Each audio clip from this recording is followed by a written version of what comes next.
Hola a todos, hoy vamos a desarrollar la actividad de la semana 3, día 4, parte 1.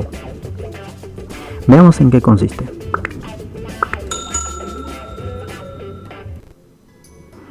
A ver, situación 1. Una compañía procesadora de té efectúa un experimento para comparar su marca con la de las 3 empresas de la competencia. Con este fin, contrata un catador para probar y clasificar cada una de las 4 marcas de té, sin sus nombres, solo rotulados por códigos de identificación A, B, C y D. Si el catador no tiene la capacidad de identificar ninguna de las marcas, ¿cuál es la probabilidad de que clasifique el té tipo A como el más deseable? Muy bien. A ver, pongamos acá los 4 té. Nos dice que está sin nombre. ¿De acuerdo? Está sin nombre. O sea, aparentemente todos son iguales porque están sin nombre. Entonces solamente está identificado con códigos de A, B, C y D. ¿De acuerdo? Entonces lo que el catador tiene que hacer, dice, es identificar cuál es el mejor. Justamente ese es el catador. El catador es un especialista en sabores de bebidas que tiene que clasificar a uno de ellos como el más deseable. Eso es lo que nos dice. ¿De acuerdo? Ok. Pero antes de ello vamos a recordar algo. La propiedad fundamental de la probabilidad que nos va a ayudar a calcular esto. ¿De acuerdo? ¿En qué consiste la propiedad fundamental de la probabilidad? En que la probabilidad de que ocurra un suceso es igual a la división del número de casos favorables y al número total de casos posibles. ¿De acuerdo? Donde ese será el evento o suceso, omega el espacio o muestral y ps la probabilidad de que ocurra ese, es decir, el evento. Muy bien, entonces con esta información vamos a encontrar ahora sí los casos posibles. ¿De acuerdo? Los casos posibles. ¿Cuáles serán los casos posibles? A ver, nos preguntamos, ¿cuántos vasos de té tiene el catador para que evalúe? ¿Cuánto tiene? Tiene A, tiene B, tiene C, tiene D. Entonces, esos son sus casos posibles. ¿De acuerdo? Entonces, ponemos de la siguiente manera. Omega es igual a B, C, D. Entonces, el número total de casos posibles es 4. Listo. Ahora, calculemos la otra parte que es los casos favorables. ¿De acuerdo? Los casos favorables. Entonces, a ver, ¿qué nos dice la pregunta? De ahí sale el caso favorable. ¿Cuál es la probabilidad de que clasifique el té tipo A como la más deseable? Me dice solamente el té tipo A. ¿Cuántos tés tipo A tenemos? Solamente 1.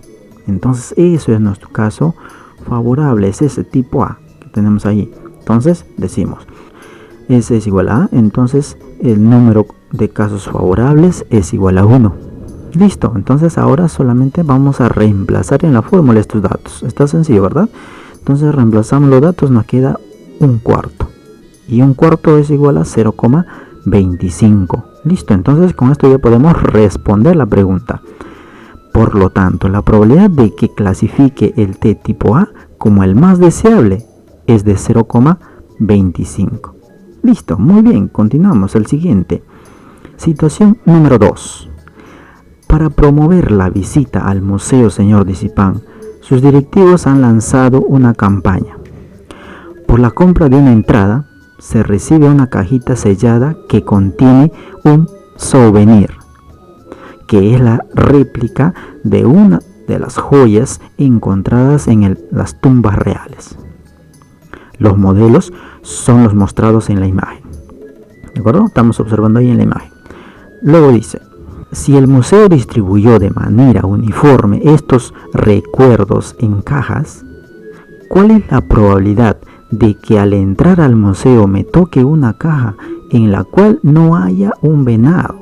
Ajá, no quiere el venado. ¿Sabe Dios por qué? Muy bien, entonces, empecemos. Vamos a suponer que estas son las cajas, donde están cada uno de esos objetos. ¿De acuerdo? Ahí tenemos 1, 2, 3. objetos. Entonces dice que lo ponen en una caja. Entonces supongamos que estas son las cajas. Muy bien. Entonces en cada caja hay un objeto. Como podemos ver en las dos primeras, por los cuernitos que tiene ahí, podemos identificar que son venados. Entonces vamos a poner de la siguiente manera.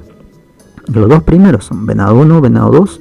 Y los dos siguientes vamos a poner objeto A y objeto B. ¿De acuerdo? Entonces ahora, ¿qué tenemos que hacer? A ver, calcularemos los casos posibles, o sea, el total de casos. ¿Cuántos casos hay? ¿Cuántas cajas hay, mejor dicho? En este caso, ¿no? ¿Cuántas cajas hay? En total hay 4. ¿Quiénes son? La caja que tiene el venado 1, la caja que tiene el venado 2, y la caja que tiene el objeto A, y la caja que obtiene el objeto B. Listo, entonces ponemos de la siguiente manera. Omega es igual al venado 1, venado 2, objeto A, objeto B. Entonces el número total de casos posibles es 4 también en este caso, ¿verdad? Muy bien, casos favorables. Los casos favorables vamos a identificar en la pregunta. En la pregunta dice, ¿cuál es la probabilidad en que al entrar al museo me toque una caja en la cual no haya un venado? No haya un venado, señores. Entonces, en la caja vamos a decir en orden. En esta caja, las dos primeras hay venado. En las dos segundas que estamos viendo acá, no hay un venado. Entonces, eso va a ser nuestro caso favorable en las cajas que no haya el venado. Entonces, ¿en cuántas cajas no hay un venado? En la caja A y en la caja B. Entonces, ponemos así. S es igual a A y B. Entonces, el número total de casos favorables es 2.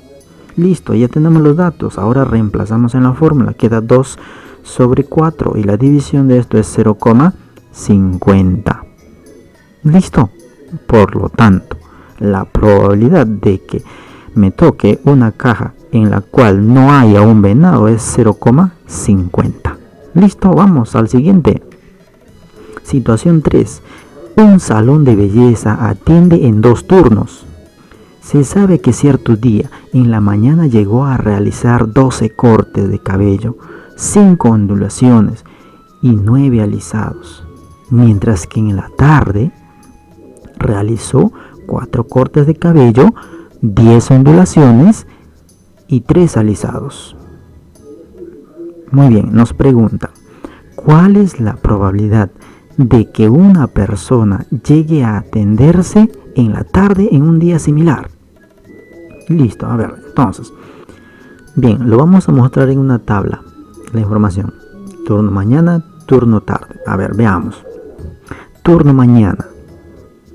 Realizó 12 cortes de cabello, 5 ondulaciones, 9 alisados. En la tarde realizó 4 cortes de cabello, 10 ondulaciones y 3 alisados. Ahora vamos a calcular la cantidad de atención por turno.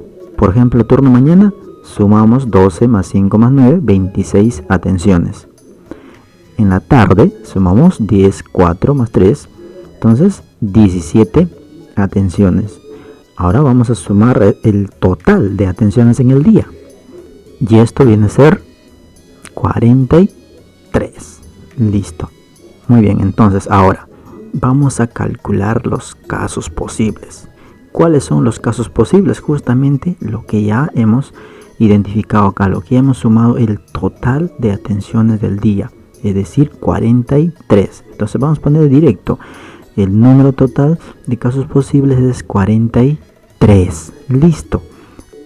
Ahora calcularemos los casos posibles, justamente lo que nos pide la pregunta. ¿Cuánto se atendió en la tarde? Son 17. Entonces eso es nuestro caso favorable. Entonces ponemos acá, número de casos favorables es 17. Listo, una vez tenido estos datos, simplemente reemplazamos en la fórmula 17 sobre 43. Esto es igual a 0,3953. Entonces, esto es un aproximado redondeando a 2 decimales, es 0,40. Listo, entonces podemos responder. Por lo tanto, la probabilidad de que una persona llegue a atenderse en la tarde en un día similar es de 0,40. Listo, muy bien. Siguiente situación. Situación 4. ¿cuál es la probabilidad de que al extraer 3 cartas de una baraja sean del mismo palo? O sea, es decir, que los 3 sean diamantes, los 3 pueden ser tréboles y los 3 corazones o los 3 espadas. Tienen que ser del mismo palo, o sea, de la misma figura. Muy bien, a ver. Para ello debemos recordar lo siguiente, que la probabilidad de la conjunción de dos sucesos independientes, o sea, probabilidad de que pase A y B, es igual a la probabilidad de A por la probabilidad de B, y su propiedad es probabilidad de A intersección B es igual a probabilidad de A multiplicado por la probabilidad de B. Muy bien, vamos a expresar la información en una tabla. A ver, aquí tenemos la primera carta, segunda carta, tercera carta.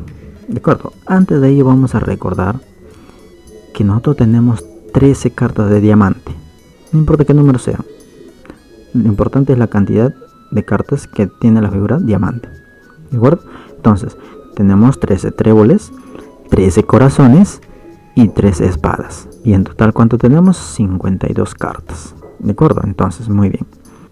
Ahora, la probabilidad de que las 3 primeras cartas que yo extraigo sean, por ejemplo, diamante. A ver, yo tengo la baraja, está completa, ¿de acuerdo? Está completa, todavía no extraí nada, voy a extraer recién la primera. Entonces, el total de casos posibles es 52. Ahora identifico mi caso favorable. ¿Cuál es mi caso favorable? ¿Cuántas cartas que contienen diamante tenemos? Son 13 diamantes. Entonces tenemos 13 diamantes. Entonces eso va a ser mi caso favorable. Entonces para la primera carta voy a tener 13 casos favorables de un total de 52 casos posibles. Entonces ya tengo ahí mi probabilidad. Entonces pongo para la primera carta lo siguiente. La probabilidad de que la primera carta salga diamante es igual a 13 sobre 52. Y la división de esto es 0,25. Esa es la probabilidad de que la primera salga diamante. Ahora, ¿cuál es la probabilidad de que la segunda también salga diamante? A ver, veamos. A ver, en la primera teníamos 52 y 13 casos favorables. Para la segunda extracción de la carta, ¿cuántas cartas nos ha quedado? Nos ha quedado 51. ¿De acuerdo? ¿Por qué? Porque uno ya se extrayó. ¿De acuerdo? Entonces solamente queda 51 cartas. Y entonces, ¿cuántos diamantes nos queda? Simplemente 12 diamantes, porque una ya salió. ¿De acuerdo? Entonces, ¿cómo queda nuestra probabilidad? Entonces, la probabilidad de que la segunda carta también salga diamante es igual los 12 que quedó de los 51 que hay ahora total. Entonces, esto es igual a 0,24, redondeado a 2 decimales. ¿De acuerdo? De la misma manera va a ser para la tercera carta. Ahora, para la tercera carta ya he extraído 2. Entonces, ¿cuántas cartas me están quedando? 50, claro, porque ya he extraído 2. Solamente me quedan 50 cartas. ¿Y diamantes? Ya salieron 2 diamantes. ¿Cuántos diamantes me quedan? Claro, 11. Entonces ya tenemos caso favorable y casos totales. Entonces tenemos que la probabilidad de que la tercera salga también diamante es igual a 11 sobre 50. Y la división de esto es 0,25. De la misma manera sucede con las demás probabilidades. La probabilidad de que salgan los 3 tréboles, la probabilidad de que salgan los 3 corazones, la probabilidad de que los 3 salga espada. Entonces ocurre la misma situación. Entonces vamos a poner igualito. ¿De acuerdo? Va a suceder lo mismo. Entonces completamos la tabla. Ahora sí, ya tenemos toda la tabla llena. Entonces vamos a aplicar justamente lo que habíamos recordado, la probabilidad de una conjunción, es decir, la probabilidad de una intersección. ¿De acuerdo? Muy bien. Ahora ustedes se preguntarán, pero acá solamente tenemos A y B y acá tenemos 3 cartas que serían A, B, C. Entonces ya pues, entonces lo adaptamos. Eso es de forma general que tenemos ahí la propiedad. Lo podemos adaptar de la siguiente manera. Probabilidad de A intersección B intersección C es igual a la probabilidad de A multiplicado por la probabilidad de B multiplicado por la probabilidad de C. Eso significa que vamos a multiplicar los resultados de la probabilidad. Resultado de la primera carta, la primera probabilidad, segunda probabilidad, tercera probabilidad. Entonces vamos a aplicar esta propiedad y hacer la multiplicación. Entonces quedaría de esta manera: la probabilidad de que las tres cartas extraídas sean diamantes es igual a la multiplicación de todos ellos. Entonces 0,25 por 0,24 por 0,22, esto es igual a 0,0132. Entonces redondeado dos decimales se queda 0,01. Listo. Entonces para la siguiente va a ocurrir lo mismo. Entonces la probabilidad de que las tres cartas salgan trébol también pasa lo mismo. Así de acá, ¿no? Entonces la probabilidad de que los tres cartas salgan corazones también sucede lo mismo. ¿De acuerdo? Entonces la probabilidad de que las tres cartas salgan espada también de la misma forma. Entonces, como tenemos ya los cuatro resultados, ahora solamente nos queda hacer la suma. Sumamos todo este resultado, ¿de acuerdo? Y esto resulta de 0,04. Listo, señores. Entonces eso es la probabilidad. Decimos entonces, por lo tanto, la probabilidad de que al extraer tres cartas de una baraja sea del mismo palo, 0,04. ¿De acuerdo? Muy bien. Listo. Eso es todo por esta primera parte. Muchas gracias.